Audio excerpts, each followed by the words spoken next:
හරි. එහෙනම් අපි පටන් ගමු. අද අපි කතා කරන්න යන මාතෘකාව තමයි Azurite 2ක්.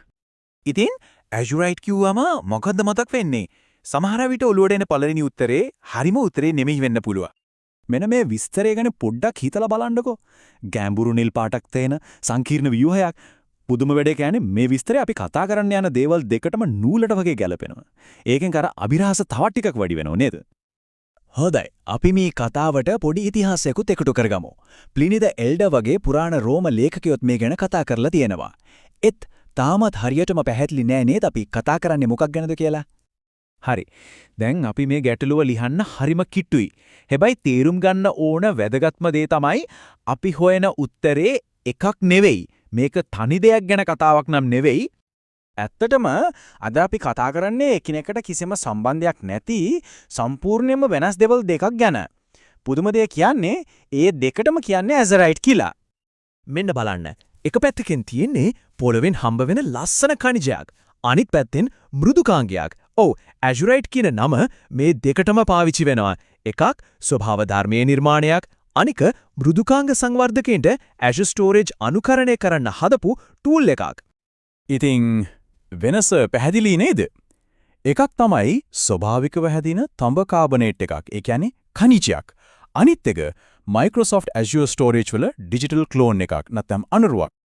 හරි එහෙනම් මුලින්ම අපි මේ දෙකෙන් පළවෙනි එක ඒ කියන්නේ පොළවෙන් එන මේ ස්වභාවික අලුමිය ගැන ටිකක් ගැඹුරින් බලමු. විද්‍යාත්මක පැත්තෙන් බැලුවොත් Azurite කියන්නේ මූලික තඹ කාබනේට් එකක්. හිතන්නකෝ තඹ නිදි තියෙන තැන්වල කාලයක් තිස්සේ කාලගුණික වෙනස්කම් එක්ක ඒ තඹ දි รา පත් වෙලා තමයි මේ ලස්සන ඛනිජය හැදෙන්නේ. මේකේ පෙනුම ඇත්තටම පුදුමයි. ඒ තද ගැඹුරු නිල් පාට S2 වශී කරනවා වගේ.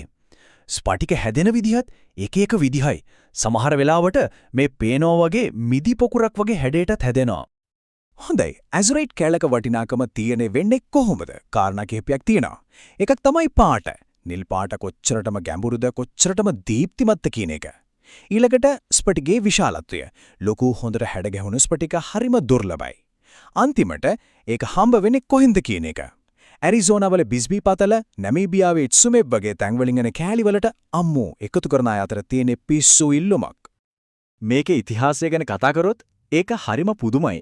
අද එකතු කරන්නන් අතරේ ජනප්‍රිය වුණාට ඊට ශතවර්ෂ ගානකට කලින් පුරාණ ඊජිප්තුවරුන් පවා මේක නිල් වර්ණකයක් විදිහට පාවිච්චි කරලා තියවා. හිතන්න පුරවන්ද?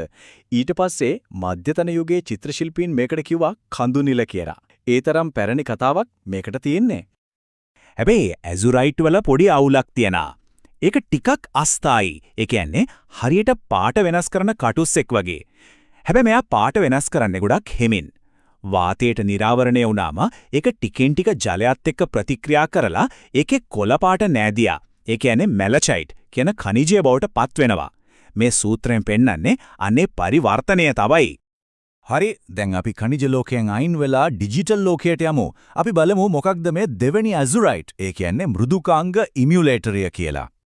සරලවම කිව්වොත් Azurite ඉමියුලේටර් කියන්නේ Microsoft එකේ Azure Storage සේවාවල අනුකරණයක්. ඒ කියන්නේ ඩෙවලොපර් කෙනෙක්ට තමන්ගේම කම්පියුටරේ නම් Azure Storage එක වැඩ කරන විදිහටම ටෙස්ට් කරන්න දෙන ටූල් එකක්. හරියට ලොකු ගොඩනැගිල්ලක් හදන්න කලින් ඒකේ පොඩි මොඩල් එකක් හදලා හැමදේම හරිද කියලා බලනවා වගේ තමයි. ඉතින් ඩෙවලොපර් කෙනෙක්ට මේකෙන් තියෙන ප්‍රයෝජනේ මොකක්ද? එකක් Azure ගිණුමක් ඕන නැහැ. ඉන්ටර්නෙට් නැතුව වුණත් වැඩ.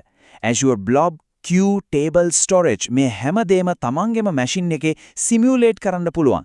ඒ කියන්නේ වියදමක් නැතුව වේගින් තමන්ගේ ඇප් එක ටෙස්ට් කරගන්න පුළුවන්. කාලයයි සල්ලියයි දෙකම ඉතුරුයි. මේක පාවිච්චි කරන්න පටන් ගන්න එකත් හරිම සරලයි. පියවර 3යි. VS Code, npm, docker වගේ දේවල් වලින් ඉන්ස්ටෝල් කරනවා. ඊට පස්සේ කමාන්ඩ් එකකින් රන් කරනවා. අන්තිමට තමන්ගේ ඇප් එක මේකට කනෙක්ට් කරනවා. එච්චරයි. හොඳයි. පොළොවෙන් එන ඛනිජයක්. කෝඩ් වලින් හදපු මෘදුකාංගයක් කිසිම සම්බන්ධයක් නෑ වගේ නේද? එහෙනම් කොහොමද මේ දෙකටම එකම නම ආවේ? අන්න ඒක තමයි දැන් අපි හොයන්න යන්නේ. මෙන්න මෙහෙමයි කතාව. මේ දෙකේම නමේ මුල තියෙන්නේ එකම තැන. ඒ තමයි පාර්සියානු භාෂාවේ ලස්වර්ඩ් කියන වචනය. ඒකේ තේරුම ගැඹුරු නිල්. ඉතින් ඛනිජයට ඒ නම ලැබුණේ ඒකේ පාට නිසා. Microsoft එකේ cloud platform එකට Azure, ඒ කියන්නේ නිල් අහස කියන නම ආවෙත් එතනින්මයි. ඉතින් Azure වලට හදපු tool එකටත් ඒ නෑකමට Azurite කියලා නම දැම්මා. ඉතින් මේ මුළු කතාවෙන්ම අපිට මොකක්ද තේරුම් ගන්න පුළුවන්? මේක ඇත්තටම හරිම අපූර්ව දෙයක් නේද? අවුරුදු මිලියන ගානකට කලින් පොළොවෙන් උපන් ගැඹුරු නිල් පාට ඛනිජයකට දාපු නමක් අද අනාගතයේ ඩිජිටල් ලෝකයේ ගොඩනගන මෙවලමක් විස්තර කරන්න පාවිච්චි වෙනවා. භාෂාවයි ඉතිහාසයයි එකතු වෙලා ස්වභාවික ලෝකයයි තාක්ෂණික ලෝකයයි අතරේ කොච්චර ලස්සන පාලමක් හදනවද කියලා මේකෙන් පේනවා. අවසාන වශයෙන් මේ ප්‍රශ්නය ගැන පොඩ්ඩක් හිතන්න ඉඩ තියලා අපි මේ කතාව ඉවර කරමු. අනාගතයේ තාක්ෂණයට පණ දෙන්න තවත් මොන වගේ පුරාණ වචන මොන වගේ ඉතිහාස කතා අපේ උදව්වට ඒවිද?